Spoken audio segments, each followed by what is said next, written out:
Namaste.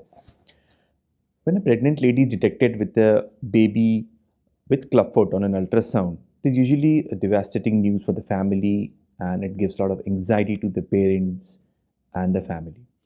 So this video will help you get to know the facts about clubfoot baby, will help you tide over the anxiety and apprehension. So usually ultrasound detects clubfoot at around 18 to 20 weeks of pregnancy, and this is because when the child is conceived inside the womb, the limb buds usually develop around 5 to 8 weeks, and the hand and the feet are usually formed by 9 to 12 weeks.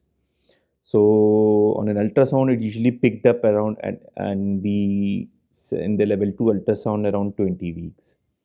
Now, one of the commonest question is, what are the causes? मेरे बच्चे में क्यों हुआ clubfoot? So the commonest cause is that the child is otherwise normal and there is no cause. So there are multiple factors which have been related to clubfoot, but there is no single cause which has been attributed to clubfoot. So most cases are idiopathic. That means जहाँ पे कारण पता नहीं होता है. इन cases में बच्चे बिल्कुल नॉर्मल होते हैं, उनको और कोई प्रॉब्लम्स नहीं होती है. There is another type of clubfoot which is known as a secondary clubfoot. In these cases the child has some problem in the nerves. That means neurological disorders हो सकते हैं, कुछ जेनेटिक डिसऑर्डर्स हो सकते हैं. All of them can lead to deformed foot, which is known as the secondary clubfoot. So, the various causes could be spina bifida, could be 𝗪𝗪𝗪𝗪𝗪𝗪𝗪𝗪𝗪𝗪kids, can be muscular dystrophies, etc. Sometimes the clubfoot can just be positional. So when these kids, they grow in the womb, some of them, they can autocorrect, and you get an ultrasound, or when the baby is born, the child may have a completely correct foot. So that is also a possibility. Now, another common question is, does it affect the pregnancy in any way? So no, it does not affect the pregnancy in any way, except if the pregnancy is high risk, if the mother is above 40 years of age, and there are other high risk parameters or tests which may be showing otherwise. So these babies, the pregnancy may need frequent monitoring, and some of the cases, as determined by the fetal experts, can also require chromosomal analysis or an amniocentesis. The parents must also know that there is no way to ensure that the correction happens inside the womb. It may or may not happen, right? So around 1000 live births, in 1000 live births, approximately one child may have clubfoot. Can be affecting one foot, can be affecting both feet. Now, another common question is, will my child ever have a normal foot in their lifespan? So the answer is yes. These babies, if they are corrected on time with appropriate techniques, these kids have supple, plantigrade, properly shaped, normally aligned feet, and they are as active as other kids. If only one foot is affected, it is almost as normal as the other foot. Yes, the size of a single clubfoot may be slightly shorter than the normal foot, but in most cases, functionally, it is not a problem, and they can wear normal shoes, they can run, they can jump, they can play, and they can participate in all kinds of sports activities. And once corrected later on in life, no one can even say that the child ever had clubfoot in their in their childhood.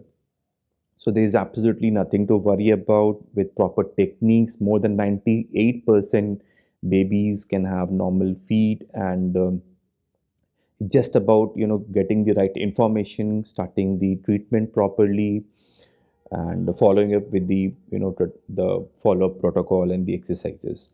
Now, one other common question is, what is the treatment? So the treatment usually starts at birth.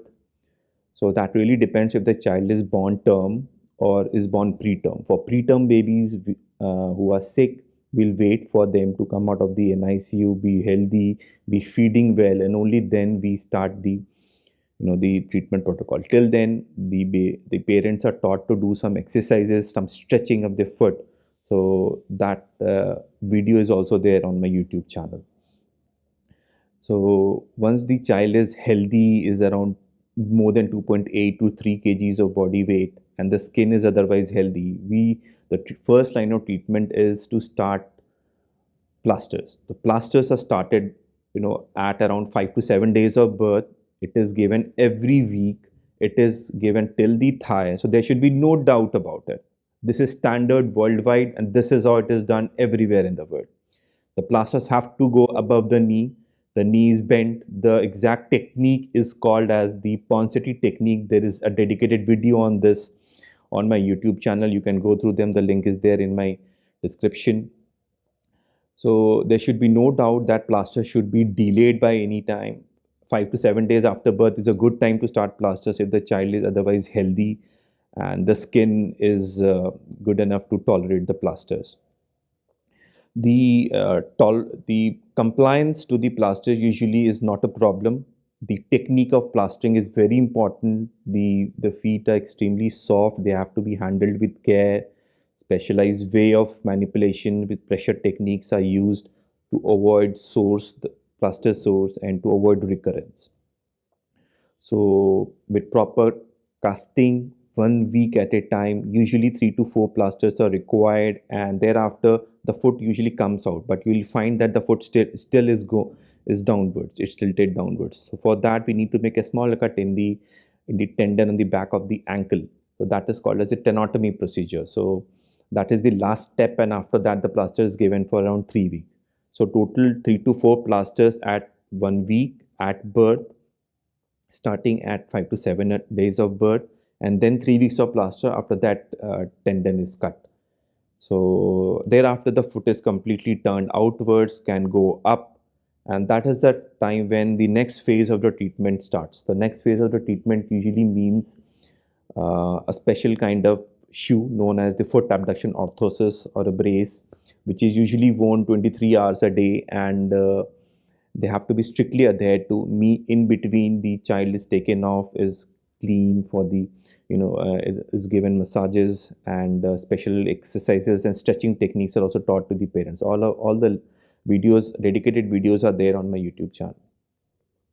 Now, this phase is again very important, and the parents obviously take care of the phase 2 of the treatment, where the plaster corrects the deformity, but the parents have to maintain the deformity. So frequent follow-ups are also required. So all that protocol are told to the parents, how to stretch it, how to maintain compliance with the brace, how to follow up with us, with a pediatric orthopedic surgeon, so that recurrence does not happen. Now these feet have a tendency to come back again, because the tendons on the inner side of the foot, on the back of the ankle, they are very tight, and they have a tendency to come back. They can, if the braces are not given, the exercises are not done on time, so they have a tendency to recur. So such recurrences again are treated with plasters. So we make every effort. We teach the parents to comply with the stretching program and the bracing protocol.